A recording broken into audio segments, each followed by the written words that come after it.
اللهم صل وسلم وبارك على سيدنا محمد وعلى آله وأصحابه أجمعين، واخفض لهما جناح الذل من الرحمة، وقل رب ارحمهما كما ربياني صغيرة. صدق الله العظيم.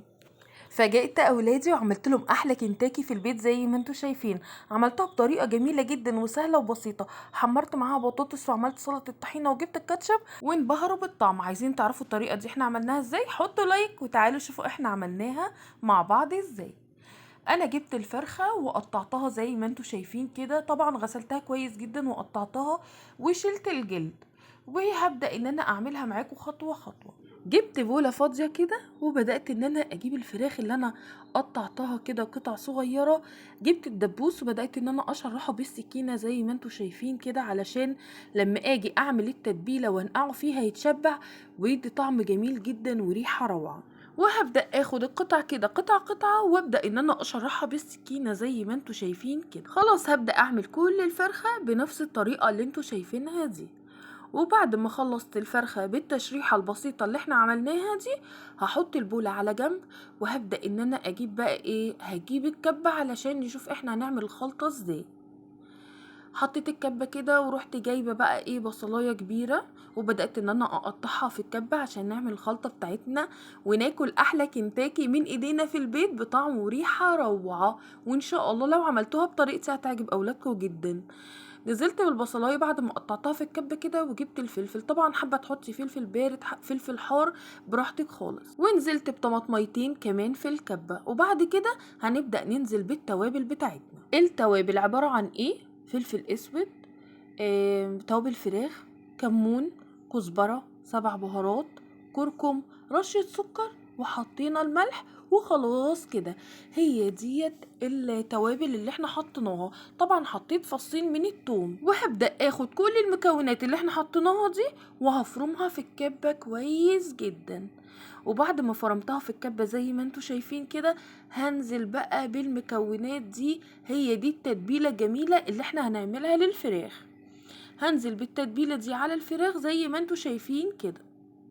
بعد ما نزلت بالتتبيلة على الفراخ، هاخد بقى التتبيلة دي وهبدأ ان انا اقلبها كويس جدا جدا جدا في الفراخ علشان تتشبع بالتتبيلة. طبعا احنا مشرحين الفراخ، فاحنا عايزين نشبع الفراخ كلها بالتتبيلة الجميلة دي. وهاخد بقى الفراخ بالتتبيلة اللي احنا عملناها دي، هحطها في التلاجة لغاية اما ابدأ احضر بقية الحاجة. وهبدأ اعمل بقى الخلطة اللي احنا هنحمر فيها الكنتاكي بتاعتنا. جبت طبعا شوية دقيق، ورحت جايبة بقى كركم وكمون وفلفل اسود وكزبرة و7 بهارات وتوابل فراخ ورشة سكر والملح. ونزلت بيها على الدقيق واقلب كل المكونات دي كلها مع بعض كويس لغاية ما تختلط بالدقيق وتبقى هي والدقيق حاجة واحدة. بعد كده هنحط الدقيق على جنب ويلا علشان نكمل المكونات بتاعتنا. انا كنت جايبه كريسبي. طبعا انتي لو حابه تعمليها بالدقيق تاني براحتك، لو انتي حابه تعمليها بالبقسماط براحتك، بس انا كنت جايبه كريسبي قلت اعمل بيها عشان تطلع زي الجاهزه بالظبط. فجبت الكريسبي والدقيق كنت حاطه عليه التوابل بتاعتي. وخلاص كده طلعت الفراخ كانت اتشبعت وبقت اصلا ريحه التتبيله بالفراخ من قبل ما تعمليها كانت جميله خالص. هبدأ ان انا اعمل بقى الكنتاكي الجميلة بتاعتنا اللي عجبت اولادي، وان شاء الله لو عملتوها بطريقتي هتعجب اولادكم وهتبقى جميلة. ورحت جايبة بقى بولة كده حطيت فيها مية متلجة وشوية تلج كده زي ما انتوا شايفين. وهبدأ اقلب الفراخ في الخلطة كده واخدها من الخلطة احطها في الدقيق. وهبدأ اشبعها بالدقيق، اقلبها كده في الدقيق كويس واحط الدقيق على الفراخ طبعا، وادوس كده بالمعلقة بالدقيق على الدقيق علشان ايه تتشبع الفراخ بالدقيق بالتتبيلة بتاعتنا. وهبدأ اخد الدبوس كده زي ما انتوا شايفين احطه في المية المتلجة. بصوا، وهخرجه من المية المتلجة احطه في الكريسبي. وهبدأ اغطي الفراخ بالكريسبي برضو زي ما انتوا شايفين كده بالمعلقة، وادوس على الكريسبي علشان يتماسك كده في الفراخ ويدينا الشكل والطعم الجميل. طبعا بيعمل كفر جميل جدا بطعم بيبقى جميل جدا وروعة. فبدأت ان انا بعد ما عملت بالمعلقة كده بدأت ان انا ادوس على الدبوس بايدي علشان الكريسبي يتماسك في الدبوس زي ما انتوا شايفين كده. وفي الفراخ، قطع الفراخ، اي قطعة فراخ احنا هنحطها في الكريسبي هنعملها بنفس الطريقة دي عشان الكريسبي يتماسك فيها. هبدأ اخد القطعة التانية وانزل بيها في الدقيق زي ما انتوا شايفين، وزي ما عملنا في القطعة الاولانية هنعمل في القطعة التانية. هبدأ اغطيها بالدقيق اللي احنا متبلينه كويس جدا، وهنبدأ ندوس عليه بالمعلقة كده. وبعد ما حسينا ان الدقيق كله اتشبعت الدبوس بيه، هاخد الدبوس احطه في المية تلج، وبعد كده هطلع الدبوس من التلج وهبدأ ان انا احطه في الكريسبي زي ما انتوا شايفين، وبالمعلقة واغطيه الدبوس بالكريسبي زي ما انتوا شايفين، وادوس بالمعلقة عليه علشان يتشبع بالكريسبي. وهاخدها بقى، كنت حاطة طاسة على النار فيها زيت، سيبناه لغاية ما وصل لمرحلة الغليان، وهروح نازله بالكريسبي. مهم جدا ان الزيت يكون بيغلي، لان انت لو حطيتي قطع الفراخ في الزيت وهو بارد الكريسبي هيقع منه، فلازم يكون الزيت بيغلي علشان يروح الكريسبي ماسك في الفرخه.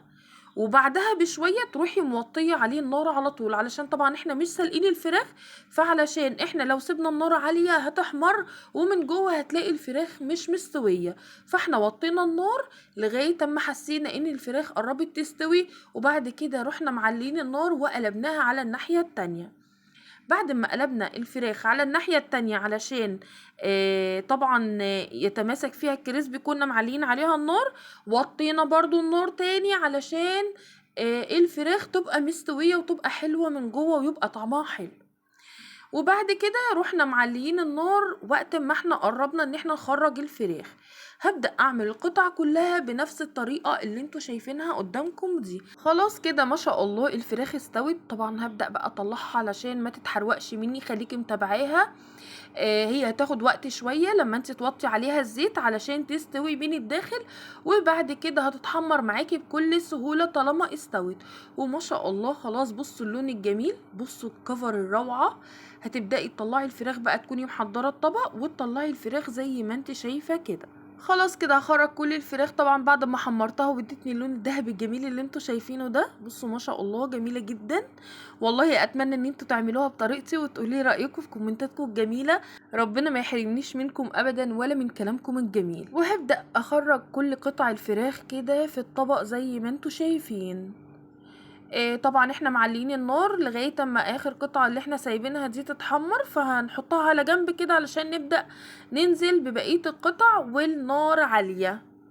احنا قايلين ان احنا لازم ننزل بقطع الفراخ والنار عاليه علشان الكريسبي يتماسك في الفراخ. وبعد كده بنوطي النار ونروح نسيبها بقى تستوي من الداخل. وبعد شوية لما نحس ان هي خلاص اتعملت بنروح معلين النار ونقلبها على الوش التاني، وهكذا بنفس الطريقة دي لغاية ما نخلص كل الكمية اللي احنا بنعملها. طريقة جميلة جدا وسهلة وبسيطة. زي ما انتوا عارفين انا بحب اعمل لاولادي كل حاجة في البيت، ما بحبش اشتري حاجة من بره. وبصوا ما شاء الله الشكل الجميل، اللون الذهبي والطعم الجميل. ليه تشتري حاجة من بره وانت ممكن تعمليها في البيت بكل سهولة؟ وهنخلص بقية كمية الفراخ بنفس الطريقة اللي احنا عملناها معاكم قدام الكاميرا. ما شاء الله كانت خطيرة جدا وادتني اللون الجميل اللي انا حباه والطعم الروعة. كنت عامله معاها بقى سلطه الطحينه، وكنت محمره بطاطس، وكنت عامله جايبه الكاتشب. وكده خلاص عملنا الفراخ. عايزه اوريكم ما شاء الله كانت مستويه من الداخل ازاي وكانت خطيره ازاي. دي كانت العظمه معلش اتحرقت في الزيت، لكن الفراخ كانت مستويه وكانت جميله جدا.